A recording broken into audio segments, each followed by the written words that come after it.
નમસ્કાર વિદ્યાર્થી મિત્રો, આજના વિડીયોની અંદર ધોરણ 8 વિષય વિજ્ઞાન પ્રશ્ન બેંક અને તેના સોલ્યુશન વિશે આજના વિડીયોમાં માહિતી મેળવવાના છીએ. મિત્રો, વિડીયોમાં આગળ વધતા પહેલા જો તમે ચેનલમાં નવા હો તો આપણી ચેનલને સબસ્ક્રાઇબ કરીને બેલ આઇકોન પર ક્લિક કરી દેજો, એટલે જ્યારે ચેનલમાં નવો વિડીયો અપલોડ થાય તેની માહિતી તમને સૌથી પહેલા અને સૌથી ઝડપથી મળતી રહે. આ વિડીયોના સોલ્યુશનની પીડીએફ ફાઇલ, પ્રશ્ન બેંકની પીડીએફ ફાઇલ જે પણ મિત્રોને ડાઉનલોડ કરવી હોય તો વિડીયોના ડિસ્ક્રિપ્શન બોક્સમાં તમને ટેલિગ્રામ ગ્રુપની લિંક આપેલી છે.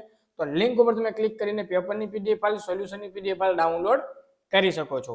અને પેપર તમારે કઈ રીતે ડાઉનલોડ કરવા તેનો પણ વિડીયો લિંક તમને નીચે આપેલી છે. તો એ વિડીયો તમે એક વખત જોઈ લેજો તો તમને આઈડિયા આવી જશે કે તમારે પેપર, પ્રશ્ન બેંકના સોલ્યુશનની પીડીએફ ફાઇલ, પ્રશ્ન બેંક તમારે કઈ રીતે ડાઉનલોડ કરવા.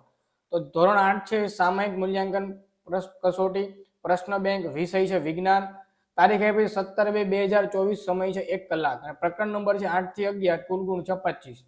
આ પ્રશ્ન બેંકમાંથી તમારા વર્ગ શિક્ષક તમને આમાંથી 25 માર્ક્સનું પ્રશ્ન પેપર બનાવીને આપશે.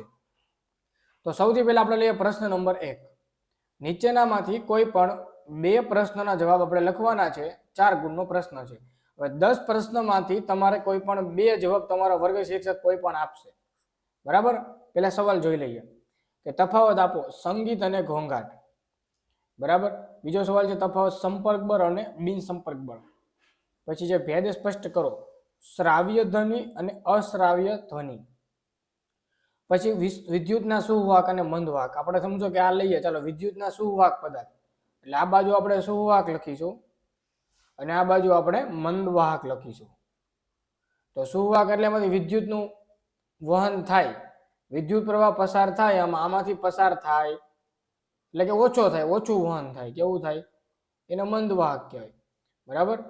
પછી આમાંથી એક્ઝામ્પલ તરીકે તાંબુ છે એ વિદ્યુતનું કેવું કહેવાય? સુવાહક કહેવાય.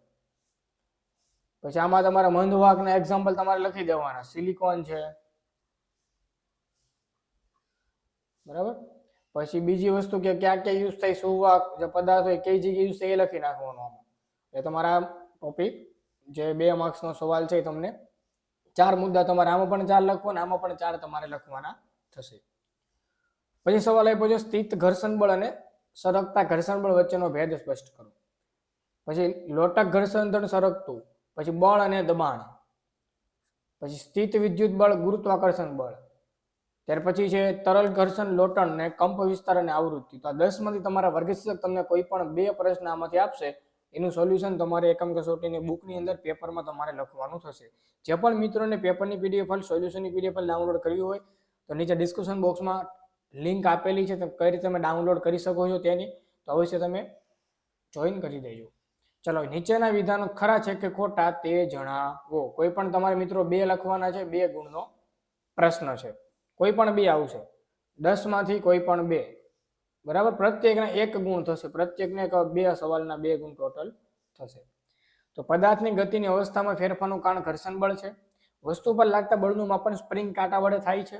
ઘર્ષણના લીધે વાહનો રસ્તા પર ચાલી શકે છે. તો વિધાન મિત્રો કેવું છે? ખરું છે. ખરા ખોટા તમારે લખવાના છે. પછી છે રસ્તાની આસપાસ લગાડેલા વૃક્ષો ધ્વનિ પ્રદૂષણ ઘટાડે છે. તો ધ્વનિ પ્રદૂષણ ન ઘટાડે. બરાબર? તો જવાબ આવશે ખોટું.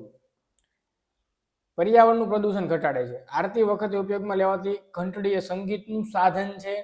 પછી લીંબુનો રસ વિદ્યુતનો સુવાહક છે. નિસ્યંદિત પાણી વિદ્યુતનું અવાહક છે. તો નિસ્યંદિત પાણી વિદ્યુતનું અવાહક છે. બરાબર? ઊંજણનો ઉપયોગ કરવાથી ઘર્ષણ બળ ઘટે છે, વધે નહીં. એટલે ખોટું. બળનો એસઆઈ એકમ ન્યૂટન. બરાબર? આ રીતના ખરા ખોટા તમને આપેલા છે. સોલ્યુશન તમને નીચે મળી જશે. ચલો, પછી પ્રશ્ન નંબર 2 આપ્યો છે. નીચેના પ્રશ્નોના જવાબો ગમે તે એક લખવાનો છે. 4 ગુણનો પ્રશ્ન છે ભાઈ. બરાબર? 5 સવાલમાંથી કોઈ પણ એક આવશે. પહેલો સવાલ પ્રવાહી સમાન ઊંડાઈએ સમાન દબાણ લગાવે છે, તમે કઈ પ્રવૃત્તિ દ્વારા નક્કી કરશો? બે ચુંબક વચ્ચે લાગતું બળ બિન સંપર્ક બળ છે, તો કઈ પ્રવૃત્તિ દ્વારા નક્કી કરશો? રીતના અલગ અલગ સવાલ તમને આપેલા છે. 5 માંથી તમારા વર્ગ શિક્ષક તમને કોઈ પણ એક સવાલ આપશે. સોલ્યુશનમાં જે ડિસ્ક્રિપ્શન બોક્સમાં લિંક આપેલી છે, પીડીએફ ડાઉનલોડ તમે કરી શકો છો. ચલો, આગળનો સવાલ પ્રશ્ન નંબર 3. નીચેના કારણો આપો. ગમે તે તમારે 2 લખવાના છે. 6 ગુણનો પ્રશ્ન થશે. ગમે તે 2 એટલે પ્રત્યેકના 3 ગુણ થશે. 10 માંથી કોઈ પણ 2 તમારા શિક્ષક આપશે આમાંથી. તો કે પ્લાસ્ટિકના કાંસકાને કોરા વાળમાં ઘસી કાગળના નાના ટુકડા નજીક લઈ જતા આકર્ષિત થાય છે. ચંદ્ર પર 2 વ્યક્તિઓ એકબીજા સાથે વાતચીત કરી શકતા નથી. બરાબર? રસ્તાની બંને બાજુ વૃક્ષો ઉગાડવા જોઈએ. પછી ઇલેક્ટ્રિશિયન ઇલેક્ટ્રિકનું કામ કરતી વખતે રબરના બનેલા ચંપલ પહેરે છે. કેરમ બોર્ડ પર પાવડરનો છંટકાવ કરવામાં આવે છે. સ્કૂલ બેગના પટ્ટા પહોળા રાખવામાં આવે છે. ચામાચીડિયું અંધારામાં પોતાનો રસ્તો શોધી શકે છે. આ રીતના 10 સવાલ આપેલા છે. પીડીએફ માટે ડિસ્ક્રિપ્શન બોક્સમાં લિંક આપેલી છે, તો લિંક ઉપર તમે ક્લિક કરીને ડાઉનલોડ કરી શકો છો સોલ્યુશનની પીડીએફ પર, પ્રશ્ન બેંકની પીડીએફ પર. ચલો પ્રશ્ન નંબર 4 ગમે તે 2 લખવાના છે, પ્રત્યેકના 2 ગુણ થશે. ટોટલ આખો પ્રશ્ન 4 ગુણનો તમારો બનશે. 10 માંથી કોઈ પણ 2 આવશે. આમાં તમારે પ્રશ્નોના જવાબ છે ગમે તે 2. તમે રોજિંદા જીવનમાં કઈ કઈ ક્રિયામાં બળનો ઉપયોગ કરો છો? તો કે ભાઈ આપણે વાહન ચલાવીએ, વાહનમાં તો ઘર્ષણ બળ આવશે. બળમાં કેનો ઉપયોગ કરીએ? તો કે વજનદાર વસ્તુને તમે એક જગ્યાએથી બીજી જગ્યાએ લઈ જતા હોય, તમે સ્કૂલ બેગને ઉપયોગ કરતા હોય, બરાબર? તો તમારી યાદી લખવાની છે આમાં. ઘર્ષણ ઘટાડવાના ઉપાયો, તો કે ગ્રીસ કરી જવું જોઈએ, બરાબર? ગ્રીસ છે, પછી અમુક છે ઓઇલનો ઉપયોગ કરવો જોઈએ, તો એ તમે ઘટાડી શકો છો.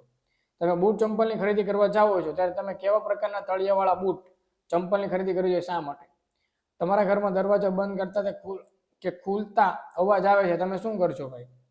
કબડ્ડી રમતમાં ખેલાડીઓ રમત દરમિયાન પોતાના હાથ પર માટી કેમ ઘસે? તો કે ખરબચડા થઈ જાય. શું થાય?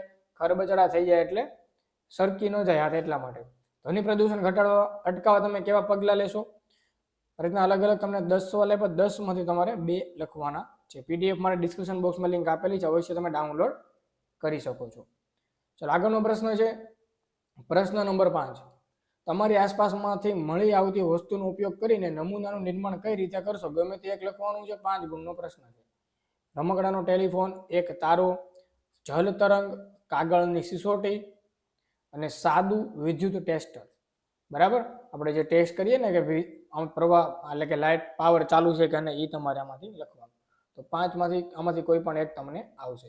પીડીએફ માટે ડિસ્ક્રિપ્શન બોક્સમાં લિંક આપેલી છે, તો લિંક ઉપર તમે ક્લિક કરીને પ્રશ્ન બેંકની પીડીએફ ફાઇલ, સોલ્યુશનની પીડીએફ ફાઇલ ડાઉનલોડ કરી શકો છો. મિત્રો, આ તો ધોરણ 8ના વિદ્યાર્થીઓનું વિજ્ઞાન પ્રશ્ન બેંક એના સોલ્યુશન વિશે વાત. વિડીયો ગમે તો વિડીયો લાઈક કરજો, શેર કરજો, ચેનલને સબસ્ક્રાઇબ કરજો. મળીશું અવનો વિડીયો. બધાને good bye, good luck, thank you.